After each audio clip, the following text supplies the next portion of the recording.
ಇಂಡಸ್ಟ್ರಿಗೆ ನಾನು ಹೊಸೊಬ್ಳು, ನಾನು ಇವಾಗ ಬಂದಿರೋದಷ್ಟೇ. ಬಟ್ ಫಸ್ಟ್ ಸಿನಿಮಾನೇ ಹೀಗಾಯಿತು ಅಂತ ತುಂಬ ಬೇಜಾರಿತ್ತು. ಯಾಕಂದರೆ ರಿಲೀಸ್ ಆಗೋ ಮುಂಚಿನ ದಿವಸ ಆಲ್ಮೋಸ್ಟ್ ಯಾವಾಗ ನ್ಯೂಸ್ ಸ್ಟಾರ್ಟ್ ಆಯಿತು ಅವಾಗಿಂದ ನನಗೆ ಪ್ರತಿಯೊಂದು ಕಡೆಯಿಂದನೂ ಪ್ರೆಷರ್ ಬೀಳೋಕ್ಕೆ ಶುರು ಆಯಿತು. ನಾನು ವರ್ಕ್ ಮಾಡ್ತಾ ಇರೋ ಸೀರಿಯಲ್ ಪ್ರೊಡಕ್ಷನ್ ಆಗಿರಲಿ ಅಥವಾ ಕಂಪ್ನಿ ಆಗಿರಲಿ ಆ್ಯಂಡ್ ಚಾನಲ್ ಆಗಿರಲಿ ಅಥವಾ ಫ್ಯಾನ್ಸು ಫ್ಯಾಮಿಲಿ ಎಲ್ಲ ಕಡೆಯಿಂದನೂ ಪ್ರೆಷರ್ ಇತ್ತು. ಪ್ರತಿಯೊಬ್ಬರು ಕಾಲ್ ಮಾಡ್ತಾನೇ ಇದ್ದರು.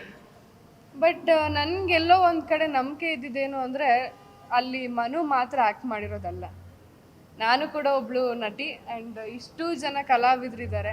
ಅವ್ರನ್ನೆಲ್ಲರನ್ನೂ ಹಾಕ್ಕೊಂಡು ಒಂದು ಒಳ್ಳೆ ಪ್ರೊಡ್ಯೂಸರ್, ಒಳ್ಳೆ ಡೈರೆಕ್ಟರ್, ಒಂದು ಒಳ್ಳೆ ಸಿನಿಮಾ ಕೊಟ್ಟಿದ್ದಾರೆ. ಇದೇನು ಎಫೆಕ್ಟ್ ಆಗಬಾರ್ದು ಅಂತಲೇ ಧೈರ್ಯವಾಗಿದ್ದೆ. ಬಟ್ ಎಲ್ಲೋ ಒಂದು ಕಡೆ ನನಗೂ ತುಂಬ ಟೆನ್ಷನ್ ಇತ್ತು. ಯಾಕಂದರೆ